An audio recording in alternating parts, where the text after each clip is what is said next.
8 o 6 minutos en el territorio continental ecuatoriano, buscando la verdad en la revista de opinión Democracia.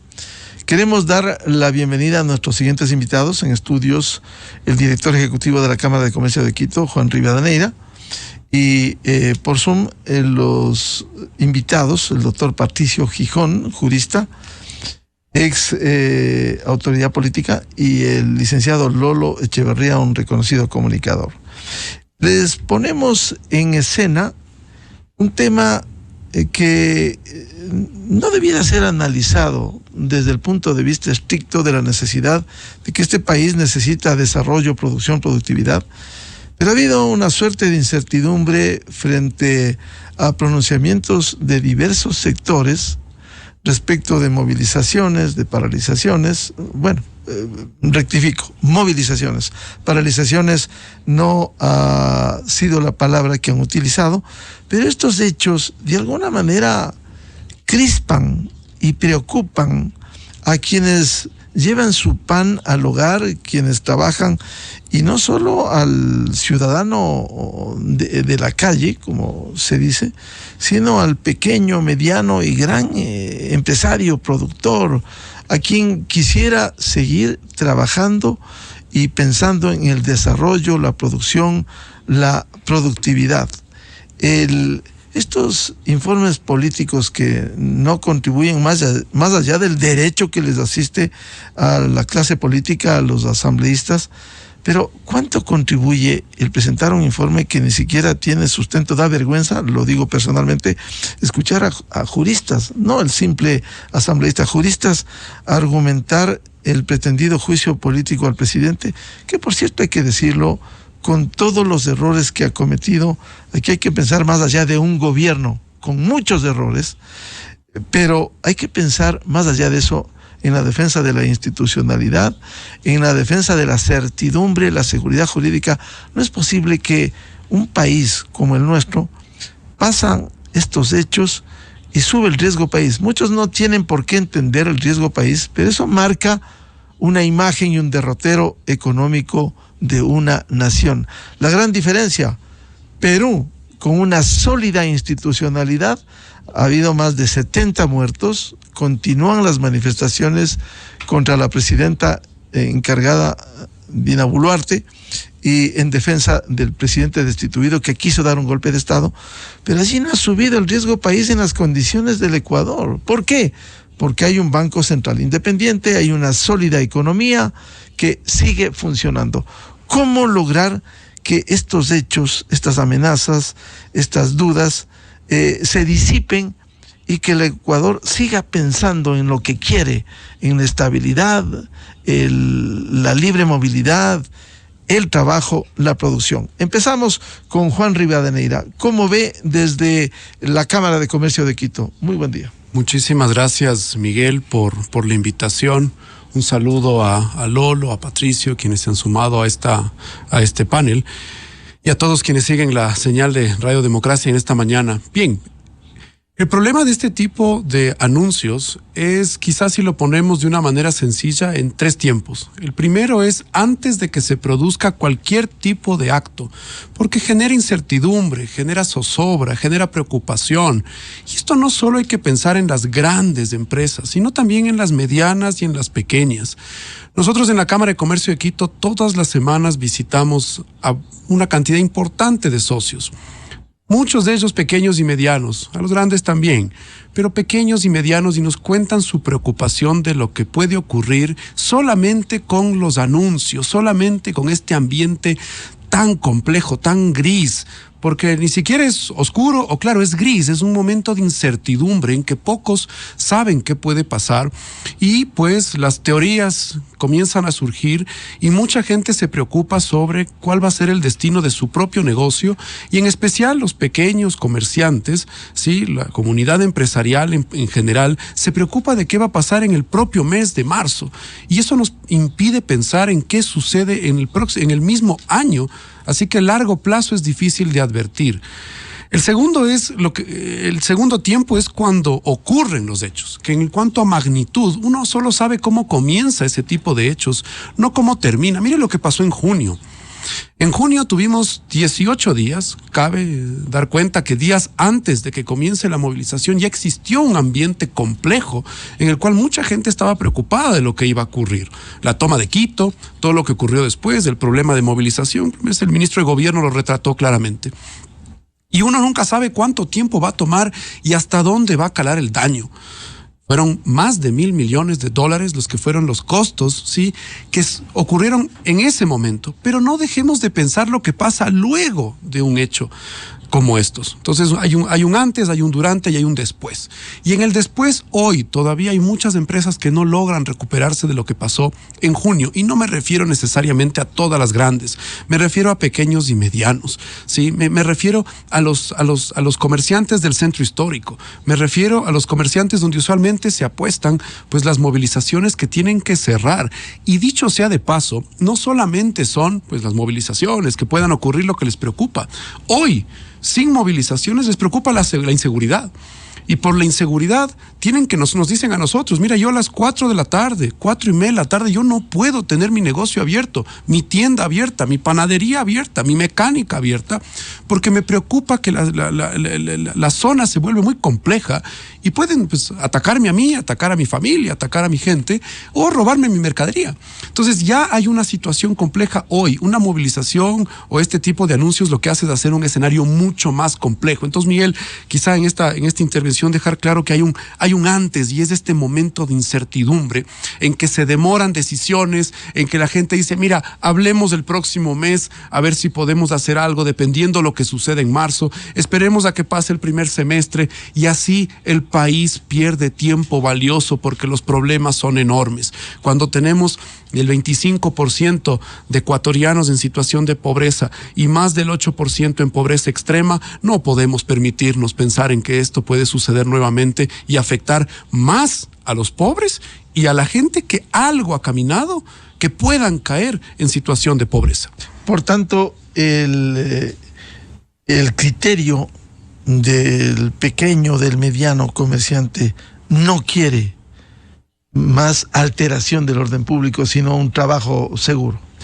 Déjenme trabajar, es lo que nos dicen, déjenme trabajar, quiero abrir más temprano, quiero cerrar más tarde. Eso es lo que nos dicen los emprendedores y los empresarios quiteños en particular. Pues nosotros tenemos aquí en Quito nuestro radio de acción, pero esto nos cuentan pues el resto de miembros de las cámaras de comercio del resto del país, ¿sí? Las más pequeñas y las más grandes. Es una sintonía total. Quieren recuperarse, quieren mejorar su situación económica, quieren vender más. Ayer una prestigiosa universidad de Quito provocó un panel con una gran consultora internacional y ponían la reflexión si estamos pensando los problemas de la nueva era o seguimos pensando los problemas de la era antigua.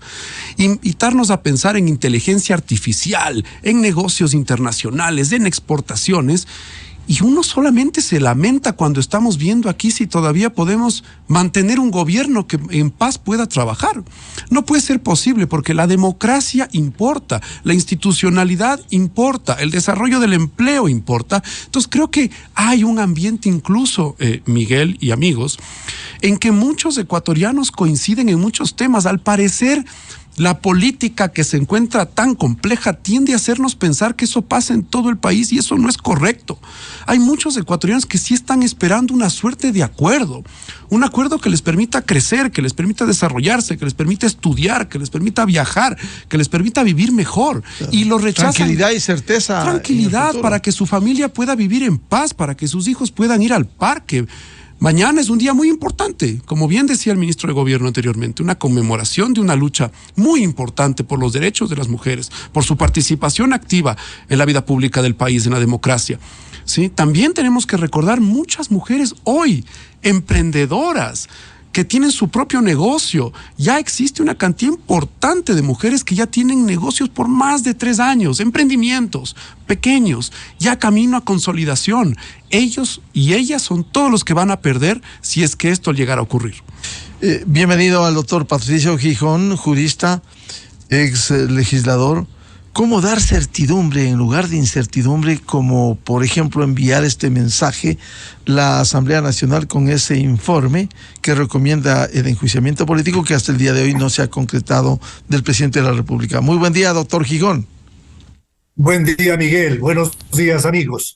El libreto de la desestabilización y el golpismo está en marcha, con operadores en la Asamblea Nacional que buscan precisamente forzar un juicio político contra el presidente de la República, buscan agitar en las calles y para eso tienen precisamente como aliado al dirigente indígena Isa. Buscan el caos y buscan la anarquía. El libreto trazado tiene un claro recetario correísta que establece como necesidad de ese recetario, la salida por cualquier vía del presidente de la República. Buscan también la muerte cruzada en el ánimo de tener elecciones anticipadas. Buscan calentar las calles, buscan tomarse los organismos de control a través del Consejo de Participación Ciudadana y Control Social Temporal o el que está este momento electo. Buscan todo esto también en línea y no hay que perder la dimensión de los daños que ocasionan. Buscan también con todo esto tapar el mega fraude electoral que ha sido denunciado desde distintos sectores. Todo esto está en juego. El problema de fondo de este entramado tiene que ver con los irreparables daños que se hará al país, provocando la máxima elevación de su tensión política, la pérdida de estabilidad integral, mucho más si tomamos en cuenta que el propio dirigente de la CONAIE amenazó al Ecuador con decretar un paro nacional si el presidente de la República se atreve a suscribir el decreto de muerte cruzada. Entonces estamos bajo amenaza. Estamos en una suerte de inseguridad integral. Estamos en una situación de angustia, de paralización económica, en un país que necesita trabajo, en un país que necesita salud pública, en un país que necesita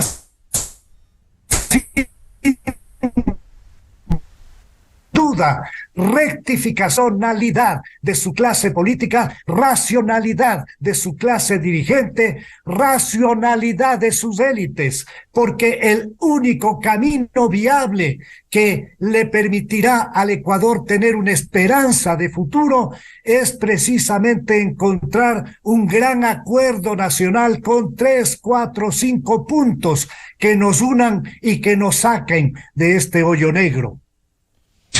Doctor Patricio Gijón, en este buen deseo de lograr un gran acuerdo nacional, todos los sectores tienen que contribuir, el Ejecutivo con sus políticas, con mejor atención en lo social, pero también la Asamblea Nacional. Y vemos que desde la Asamblea están cumpliendo su papel, a la cabeza el correísmo, el Partido Social Cristiano, pero a veces también cuando uno sigue la sesión del sábado, ve la votación. Usted fue miembro de un respetable partido político, Izquierda Democrática, fue legislador respetable, pero ahí vemos que hasta la Izquierda Democrática contribuyen a este informe, a este mamotreto de informe que han despedazado los juristas, los constitucionalistas, los penalistas, hasta pretender enjuiciar al presidente por la comisión por omisión que no consta en la Constitución política en las 3 causales. ¿Qué piensa de esa actuación de la Asamblea y de grupos que han sido respetables como el propio Partido Izquierda Democrática?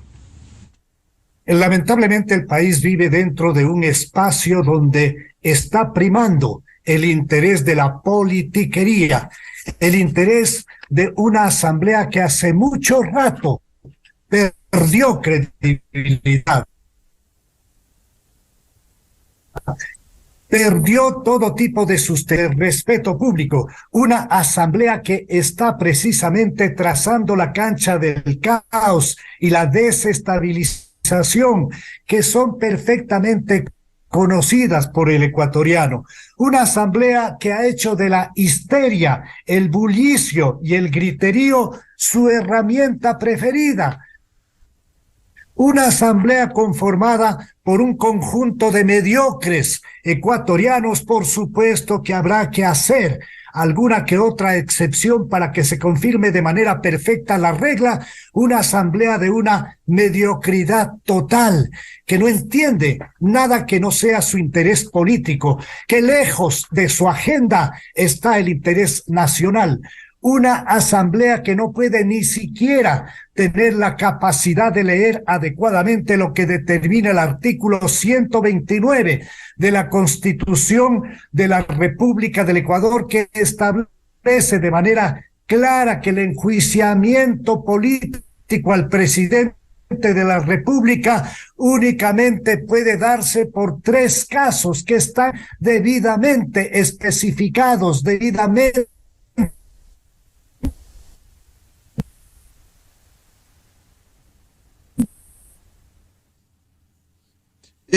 vamos a volver con...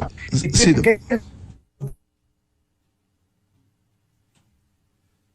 delitos de género. No sé si se me escucha, parece que está mal audio. Sí, entrecortado. A ver si continúa. Pero en su señalamiento contundente que ha hecho al hablar de mediocridad total en la Asamblea, allí está, insisto, este respetable Partido de Izquierda Democrática y su bloque. ¿Qué pasó? Perdieron el norte. Es muy lamentable ver la conducta de un grupo de parlamentarios de un partido que fue un partido serio, respetable, con ideología, con propuestas programáticas, y que ahora lamentablemente se encuentra haciendo el juego a una agenda de desestabilización. Es francamente... Vamos a mejorar la señal, le vamos a llamar por teléfono, que mantenga la imagen al doctor Patricio Gijón, por favor.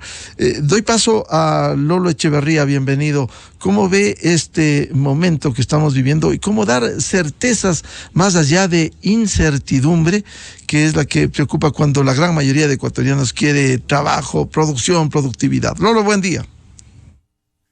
Buen día, Miguel. Un saludo a Juan y a Patricio. Me parece que si uno advierte las discusiones, los debates, incluso la información, las noticias en este país, todo fuera solamente asamblea y ejecutivo. El Parlamento y el Ejecutivo han pasado más de un año en una guerra a muerte por el control de los organismos de control. Y están todos mirando al pasado. El partido más grande del país está buscando regresar a donde estuvo hace 8 años. Y el movimiento social más grande, el movimiento indígena, está tratando de volver más atrás todavía a un comunismo inexistente, a un mariateguismo que tampoco nunca tuvo realidad histórica. Y el gobierno está mirando a sus adversarios y combatiendo con sus adversarios. Ninguno de los tres, ni el gobierno, ni la asamblea, ni las organizaciones sociales están pensando en resolver los problemas del país. El país no es eso. Estos señores viven del aire, porque el gobierno y la asamblea viven de los impuestos que pagamos los que trabajamos. Y pagamos para que resuelvan los problemas de la sociedad. Pero nosotros vivimos pensando en el futuro, porque la empresa privada tiene que seguir trabajando, pase lo que pase, y tiene que resolver los problemas que le plantea el futuro. ¿Cómo vamos a resolver el problema de trabajo cuando en el mundo estemos nosotros rezagados y no podamos nosotros competir o no tengamos los instrumentos tecnológicos del primer mundo para poder exportar e importar bienes y servicios? Entonces, no podemos nosotros seguir mirando al pasado y discutiendo cosas insulsas. Tenemos que plantearnos resolver los problemas del país a aterrizar en la realidad y pensar en el futuro. Es lo que proponía Patricio, una reconciliación nacional, un proyecto de país que sea válido para todos. Eso es lo que tenemos que discutir, eso es lo que tenemos que resolver. De eso deberíamos ocuparnos mientras el gobierno gobierna, porque para ello fue elegido, Miguel. En ese sentido, ¿cómo revertir esta situación y dar certezas a fin de que no se esté pensando mañana? Mañana hay una marcha respetable a la que tienen legítimo derecho las mujeres, pero se ha hablado que se cambió el discurso. No hay levantamiento, pero sí movilizaciones en territorio.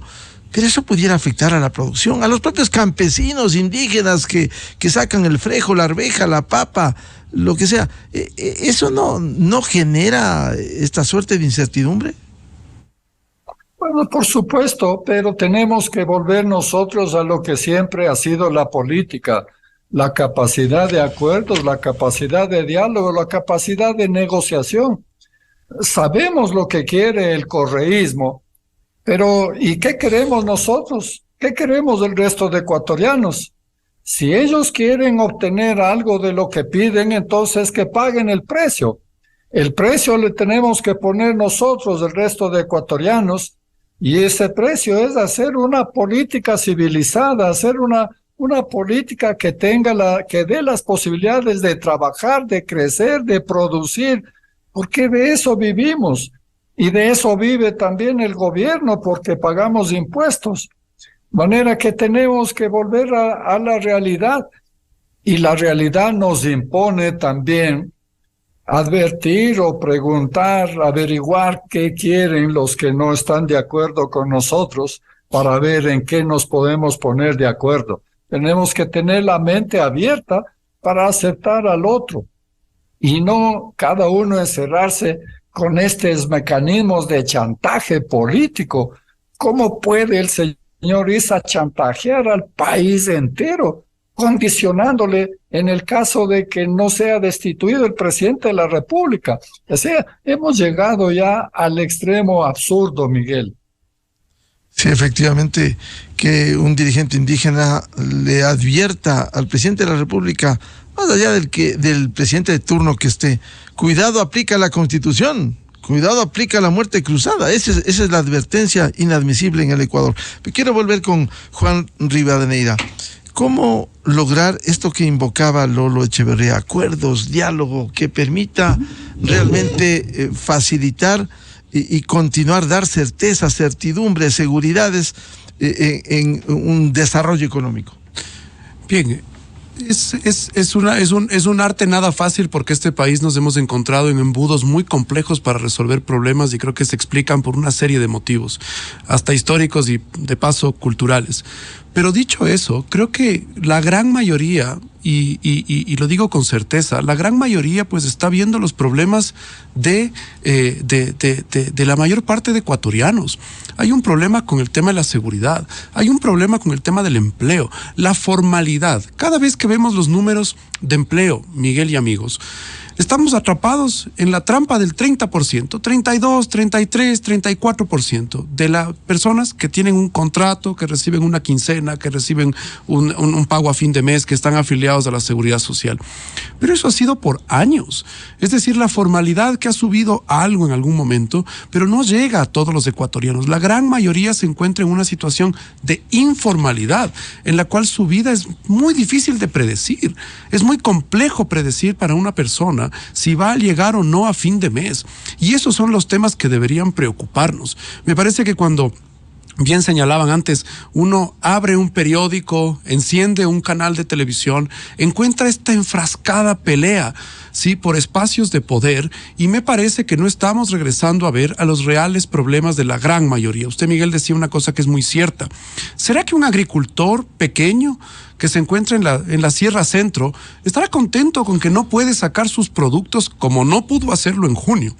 Y que probablemente, si pasa algo, no lo pueda hacer en esta ocasión. Lo más probable es que no.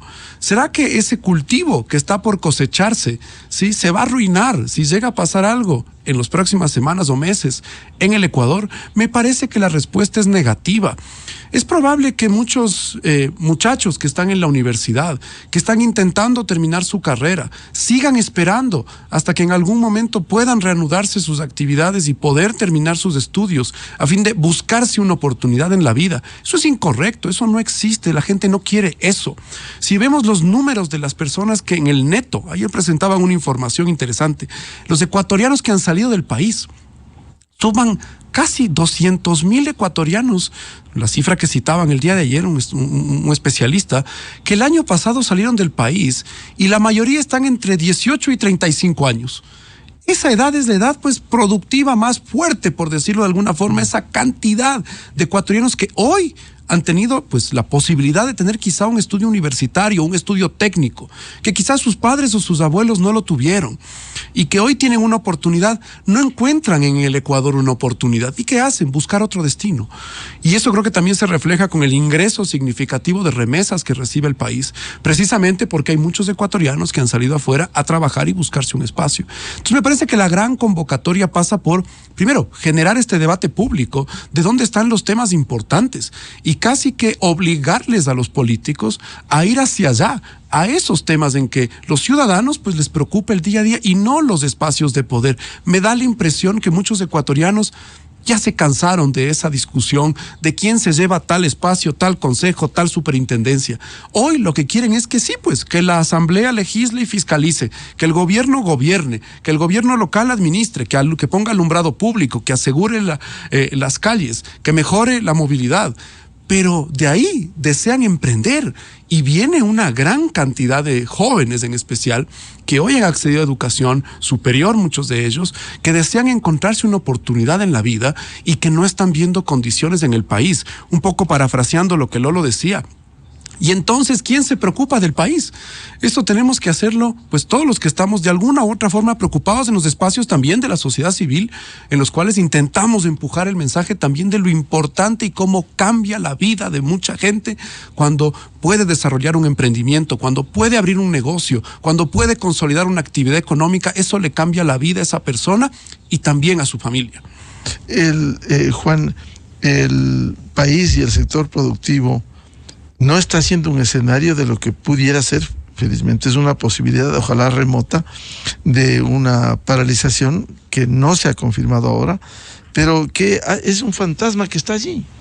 Ese es el problema, Miguel, lo que decía al inicio. El problema de esta etapa lúgubre, gris, es que la gente no sabe a dónde vamos. Y eso no se le puede entregar a los ciudadanos, no podemos permitirnos eso. ¿Quién prepara al país para los desafíos si no? Vamos a seguir esperando hasta que, pues porque los políticos se han refugiado ahora en esta suerte de mensaje de yo no he convocado a ningún paro, cuidado, yo no he convocado a ningún paro.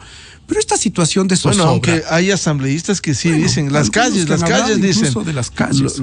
Los más rabiosos opositores. Es. El ministro de Gobierno que estuvo anteriormente en este micrófono, le señalaba la famosa frase del calentamiento de las calles, ¿sí? Dejémosle la política a los políticos, pero si nos preocupamos del tema de las actividades productivas, esto es nefasto para las actividades productivas, porque mucha gente dilata sus decisiones, Miguel y amigos, y eso es perverso con el país. Los economistas tenemos un concepto que es el costo de oportunidad, y el costo de oportunidad es lo que dejas de hacer, ¿sí?, en lugar de poderlo haberlo implementado, y estamos perdiendo mucho tiempo y muchos recursos que el Ecuador no se puede permitir. 25% de pobres, 8% de pobreza extrema.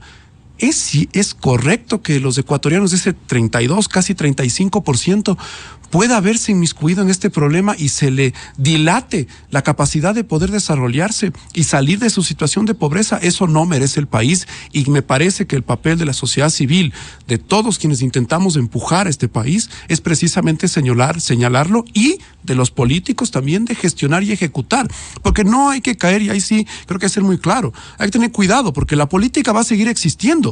Los congresos, las asambleas, los poderes legislativos van a seguir existiendo. Claro, que sean responsables. Los gobiernos van a seguir existiendo, pero necesitamos buenas legislaturas, buenos gobiernos con conceptos de que les importe la democracia, que les importe la institucionalidad. Dicen que a los jóvenes ya no les preocupa la política o no les gusta, eso es falso. Hoy muchos jóvenes defienden causas, se preocupan por causas, intentan involucrarse, ¿sí? Y ven muy de lejos esa participación, ¿sí? De la división del poder. Así que creo que viene una generación muy interesante, Miguel, ¿sí? De jóvenes que desean mejorar este país, y habemos personas en la sociedad civil que deseamos empujar con toda firmeza este mensaje de la necesidad de la estabilidad.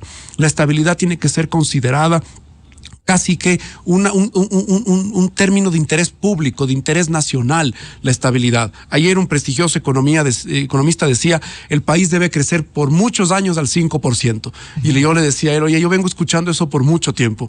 Sí, varios economistas muy prestigiosos, y seguimos viendo esas cifras que no despegan. Este tema de la política sigue siendo el que detiene, es la barrera. Entonces tenemos que hacer un llamado de atención a todos quienes se encuentran en el sector de la política, precisamente para que atiendan los problemas, para que bajen el volumen de la confrontación, se preocupen por la democracia, por las instituciones, y no quieran desarmarlo todo, Miguel, porque finalmente hay muchos ecuatorianos que están trabajando desde muy temprano en la mañana y que intentan trabajar hasta muy tarde en la noche, y no puede ser posible que el destino de ellos y de sus familias sean hipotecados por una pelea política. Para concienciar sobre lo nefasto que han sido jornadas vandálicas, violentas, octubre 2019, junio 2022, se ha hablado, al menos la última del año pasado, 1.100 millones de dólares de pérdidas.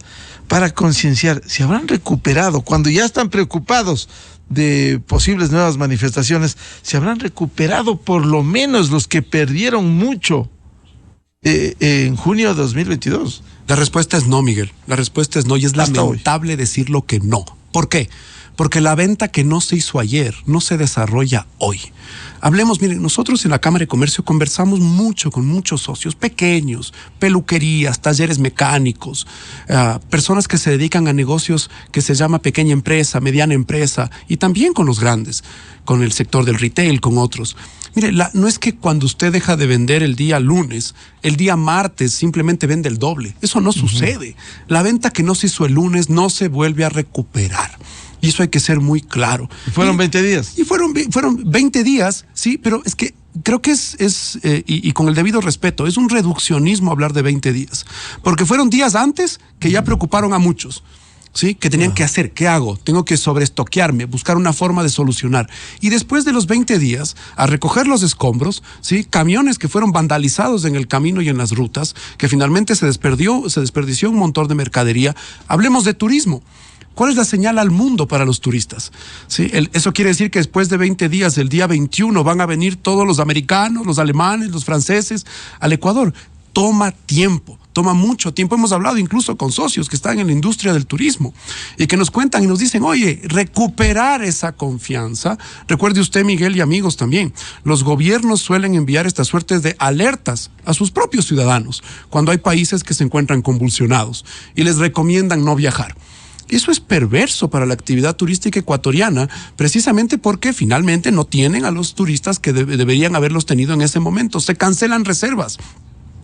Hay empresarios turísticos pequeños que ya se habían estoqueado para recibir una serie de turistas en determinada época, que finalmente nunca llegaron. Entonces la recuperación de ese dinero simplemente es el costo de oportunidad y la pérdida de valor social que hemos tenido, ¿sí? Y la pérdida como sociedad del tiempo. Vuelvo a la reflexión de, ¿estamos pensando los problemas que vienen y los desafíos que nos encuentra el mundo? ¿O seguimos pensando en problemas que deberíamos haberlos resuelto hace un tiempo atrás?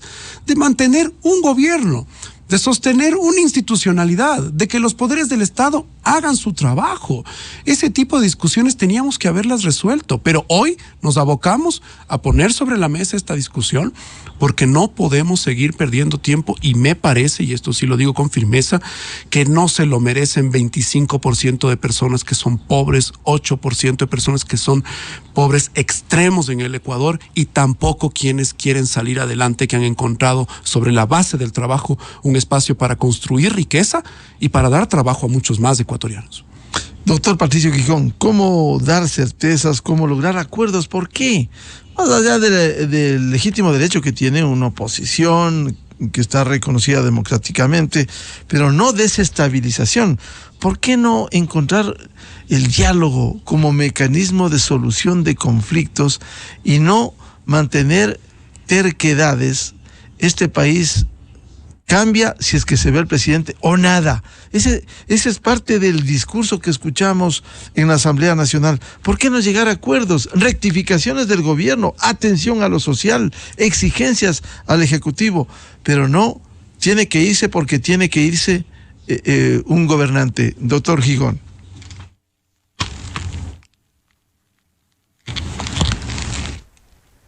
Una agenda, un libreto.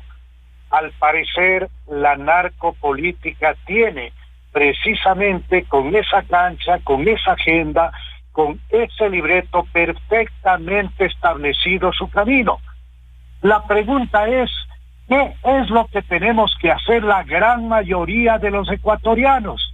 Porque a esa irresponsable zona a la que me estoy refiriendo, a ese populismo, al correísmo, no pertenecen más allá de un 20, 22, 23% de ecuatorianos. La desgracia nacional que nos está sacudiendo como a país, como todo un conjunto social, con la falta de trabajo, con una inseguridad creciente, hace que cada día existan razones para detestar a la clase política.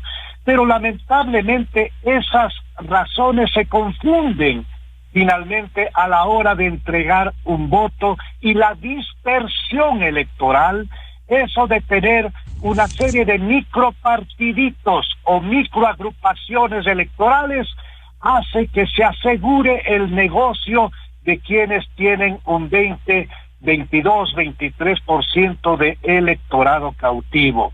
Entonces, la estabilidad, el futuro del Ecuador únicamente depende de un gran acuerdo nacional que no vaya más allá de 4 o 5 puntos. Me permito citar cuáles creo que podrían estar como parte de una agenda de desarrollo nacional, del interés generalizado de los ecuatorianos de tener un país mejor. Temas referidos a empleo y trabajo, temas que tienen que ver con la seguridad ciudadana.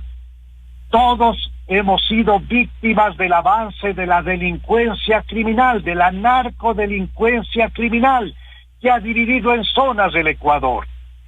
Temas referidos a salud pública, ya estoy señalando uno tercero.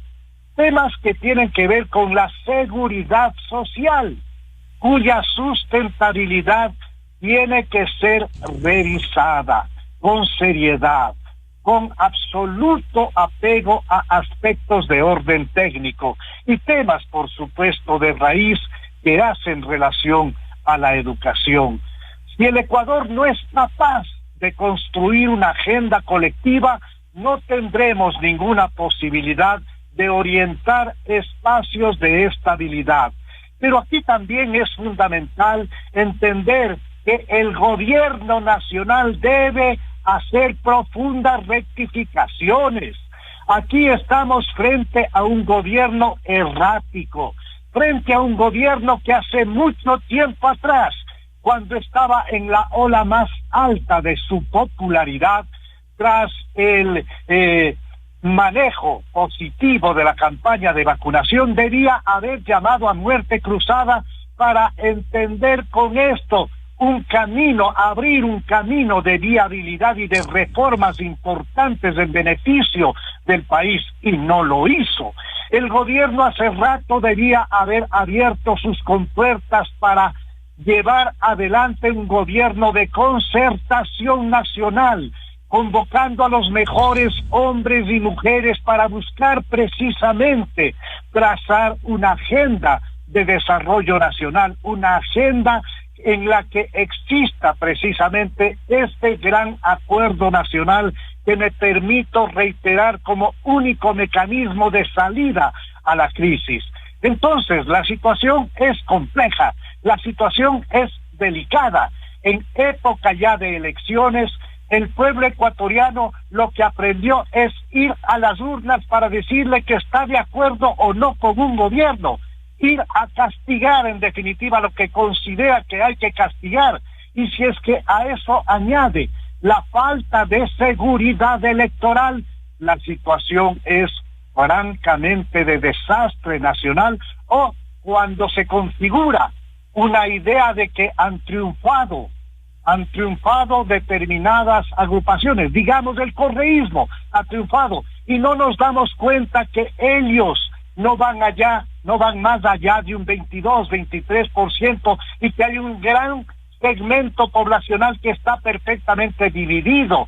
Esto debemos entenderlo como ecuatorianos para sumar esfuerzos que eviten la dispersión, para lograr la reconstitución de un Ecuador viable, de un Ecuador que le permita precisamente al ecuatoriano tener un horizonte, que evite esa emigración, esa salida, que ahora pues es en niveles geométricos preocupante para los ecuatorianos. Todo eso tiene que ver con la respuesta de todos quienes hacen parte de las élites. Me refiero no solamente a la política, me refiero a la academia, me refiero precisamente a las agrupaciones de profesionales, me refiero a las cámaras, me refiero a la sociedad civil en su conjunto, que si es que no sabe ejercer su poder ciudadano, estamos en grave peligro de perder a la patria. Doctor Gijón, ¿cómo entender desde una visión política que una minoría se impone a las mayorías? Se ha reflejado en las elecciones, más allá del respeto al triunfo, si fue así, que un 25-30% sobre ese 70 o 75% que está dividido y que refleja en la política eso.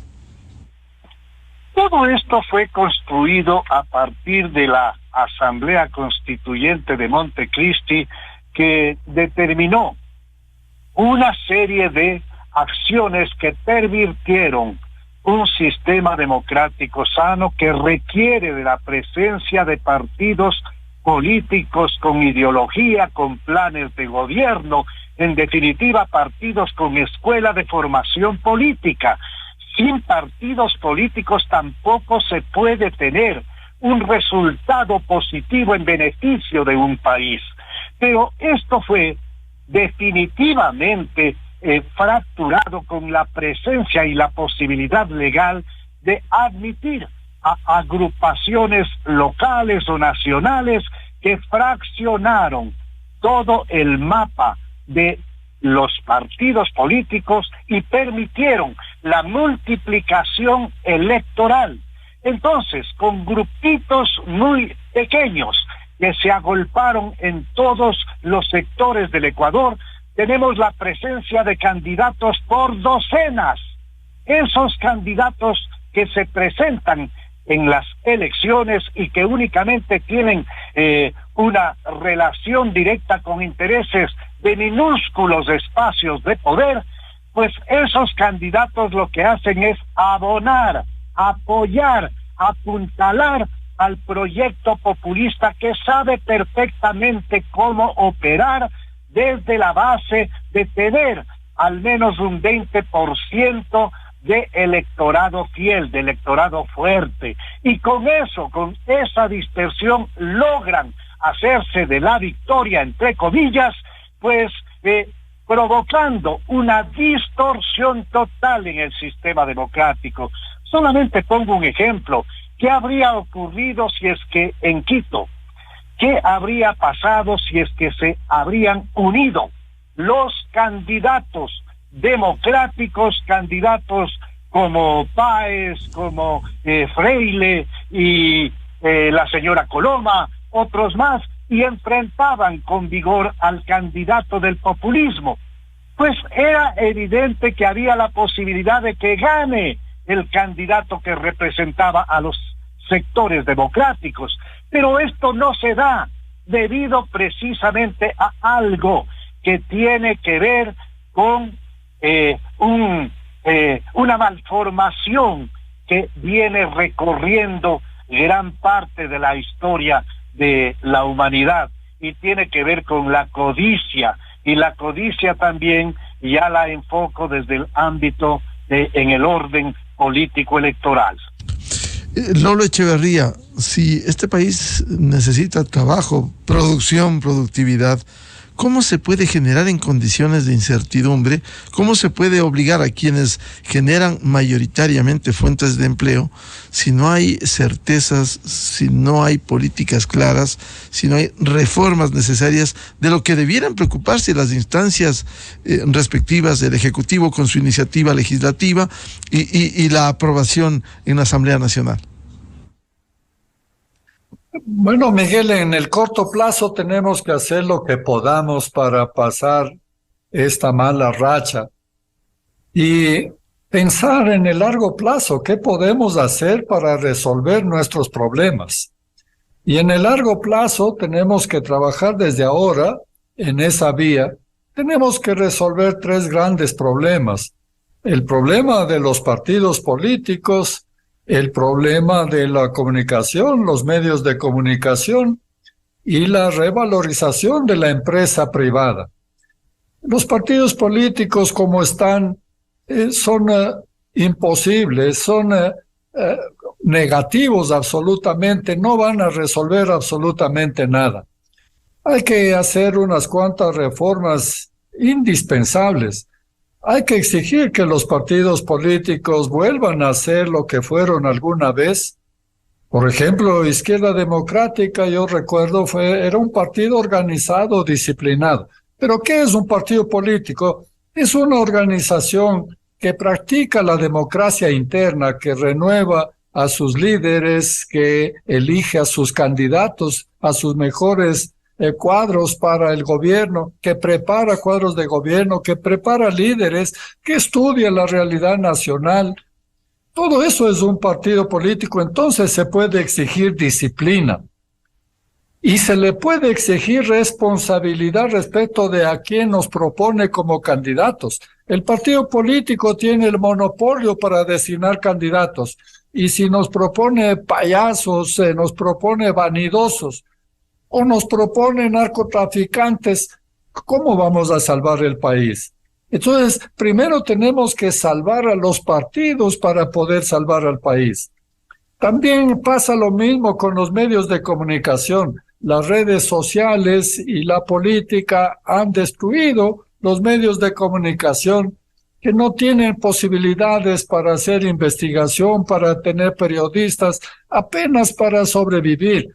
Y bueno, las redes sociales son caóticas, nadie sabe qué es verdad y qué es mentira, entonces todo está en el arte, todo queda librado al arte del engaño y al final lo que se impone es una avalancha de opiniones sin fundamento, sin posibilidades de correlato con la realidad. Esto no puede funcionar tampoco, entonces hay que recuperar a los medios de comunicación y recuperar por parte de todos los ciudadanos el amor a la verdad, el convertir la búsqueda de la verdad como en un objetivo deseable para todos. Y decía la revalorización de la empresa privada, porque ese es el principio de realidad.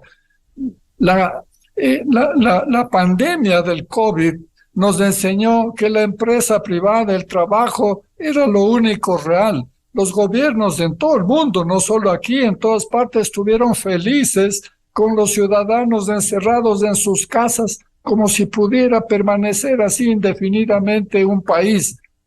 ¿Y qué pasó después? Los gobiernos tuvieron que imprimir billetes para repartir a la gente para salir del problema.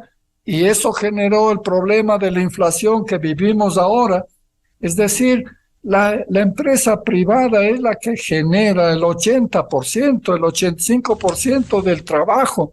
Entonces, tenemos que revalorizar ese principio de realidad para que podamos convertir entonces la política en la capacidad de resolver problemas reales, aterrizar y no seguir con estos pleitos que son simplemente absurdos y teorías, discusiones acerca de posibilidades inexistentes mientras no podemos resolver los problemas que nos acogotan en este mismo momento.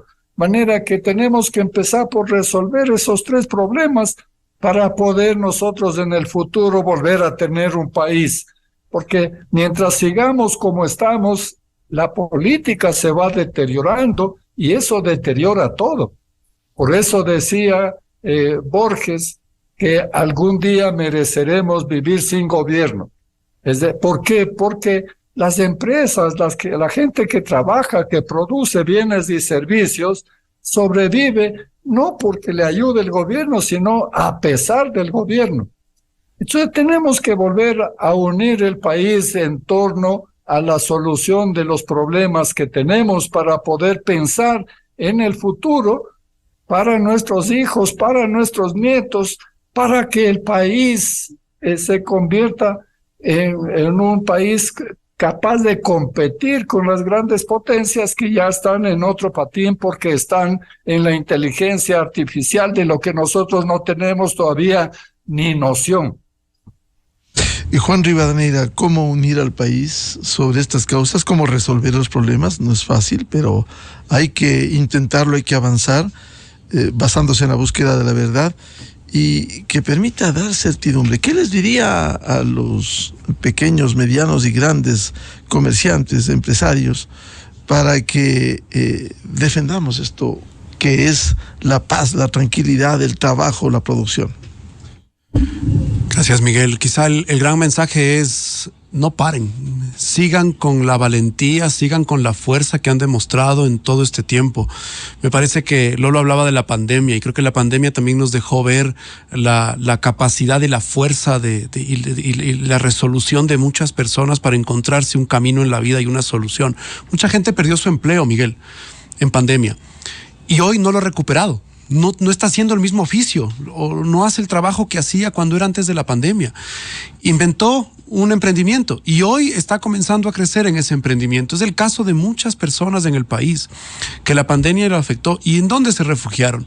En buscar precisamente un desafío en lo que se llama el sector privado. Pero también hablemos de una comunidad empresarial que en el Ecuador existe, porque quizá estamos viendo solo los fuegos pirotécnicos que produce la política y no estamos viendo lo que está pasando bajo los fuegos pirotécnicos de la política, y es el día a día de la comunidad empresarial, y en esto me refiero a las empresas grandes, pequeñas, medianas y todo ese océano azul de emprendedores que están en el país batallando día a día, ¿sí?, por buscar una forma de crecer, de contratar un nuevo empleado, de sumar plantilla, de cambiarle la vida a muchas personas, y es una amplia mayoría de ecuatorianos. El 93% de los empleos formales los genera el sector privado, si nos vamos por cifras. Y pues hay que entender que ahí hay un espacio vibrante que hay que cultivar. Me parece que, volviendo a lo fundamental, como nos invita el Lolo a pensar, creo que toda la sociedad civil debemos hacer fuerza para volver a los temas fundamentales. El mundo va a seguir siendo muy parecido, pero con cambios interesantes. Hoy, por ejemplo, la mentalidad digital es importante.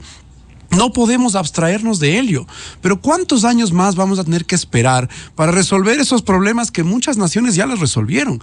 Tener un gobierno que pueda mantenerse al menos en su periodo, tener instituciones que sean respetadas y que puedan, pues, sus fallos ser justos, tener una justicia, valga la redundancia, justa, que no obedezca a presiones, a dependencia, a compromisos, ¿sí? Aquí tenemos pues esta novísima forma de entender el Estado.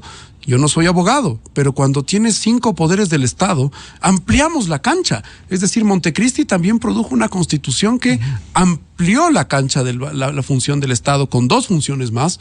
Usualmente la tradicional democracia era ejecutivo, legislativo y judicial. Aquí tenemos 2 poderes adicionales, pero si cada uno de ellos tendría pues su tarea cumplida y no obedeciera precisamente estos cálculos, creo que podríamos encontrar espacios de muchísimos acuerdos. Y nuevamente, Miguel, yo creo que el mensaje es a no desmayar a muchos de los emprendedores del sector privado, de quienes se levantan muy temprano en la mañana para poder encontrar una forma de resolver su vida, porque me parece que viene una generación a la cual, miren, lo que muchos gobiernos le están temiendo en el mundo, ¿sí? El poder ha cambiado significativamente a lo largo de estos años. Si no, revisemos el famoso libro del fin del poder de Moisés Naim, en que nos invita a dar cuenta de lo que ha pasado. Dictaduras que han caído precisamente por movilizaciones, volviendo al tema, que se produjeron en redes sociales, que nacieron de una comunidad molesta, con una situación de opresión que vivían y que buscaban libertad. Creo que ese camino de la libertad es el camino que no hay que dejar de defender, y me parece fundamental entender el compromiso, Miguel, que tienen el sector privado en el Ecuador. Hace poco en un medio de prensa apareció un estudio que el 70% de la inversión es producto del empresario nacional. Es decir, el empresario nacional que le sigue apostando a su país, ¿sí? Algunos empresarios me dicen, oye, quizá me consideran un loco, porque sigo yo apostando, sigo invirtiendo, sigo buscando una señal, pese a todas las condiciones adversas que quizá el entorno me debería llevar a ser más cauto. Así que creo que hay muchos empresarios que están luchando todos los días. Hoy son las 9:02. Ya abiertos sus locales, ya buscando una forma de resolver su vida. Así que creo que eso es lo fundamental, y una sociedad civil vibrante que pueda seguramente impulsar los valores de la democracia. Porque no nos olvidemos, quizá es un intelecto y a veces es muy sofisticado hablar de instituciones o de democracia, pero es importante darle valor a la democracia, a la existencia de partidos políticos en el país, a la existencia de políticos profesionales en el país que se hagan cargo de los temas públicos. Así es. Doctor Patricio Gijón, ¿cómo llegar a un punto de encuentro y resolver estos problemas? Únicamente pensando en los grandes objetivos y en la posibilidad de construir un Ecuador más justo, más equilibrado, más equitativo, más inclusivo, únicamente pensando en el país, dejando algún momento de lado los intereses grupales, por más que estos sean legítimos, entendiendo que hay un país que, igual que el Cotopaxi, está en una situación de ebullición y que puede existir un gigantesco estallido con impredecibles consecuencias si no podemos encauzar todo esto en positivo, si no podemos lograr un cambio medular desde el poder, si no tenemos la capacidad desde la ciudadanía de sacudir a una clase política que ha hecho los deberes perfectos para obtener el rechazo generalizado de la población. Si no tenemos la capacidad de entender que debemos reconstituir una democracia con partidos políticos serios, con ideología, con objetivos nacionales, si no tenemos la suficiente lucidez de entender que en la base de una pirámide está precisamente los aspectos que tienen que ver con la educación, que tienen que ser cambiados. Yo quiero solamente recordar, para terminar, que desde el inicio del gobierno del presidente Lasso, muchas voces se escucharon pidiéndole al gobierno que barra, que limpie de su entorno a una serie de elementos muy vinculados, directamente vinculados con el correísmo. Esto no se hizo, y todo lo que estamos viendo también tiene una retroalimentación desde el interior de un gobierno que, creo yo, todavía tendría tiempo para abrir las compuertas y hacer de su gobierno un gobierno de concertación nacional que permita un horizonte nuevo para el país. Lolo Echeverría, su mensaje final frente a este momento que vivimos y la necesidad de buscar un punto de encuentro, de salida positivo para el Ecuador. Sí, Miguel, tarde o temprano tenemos que pensar en serio en una reconciliación nacional. ¿Cómo puede ser posible que no podamos sentarnos juntos, aunque pensemos totalmente diferente, sentarnos juntos a pensar en qué país nos podemos poner de acuerdo, en qué cosas estamos cercanos? Mire, En el mundo, la izquierda y la derecha se han matado por millones en guerras civiles. En España, en Chile, en Argentina, en Europa, en todas partes.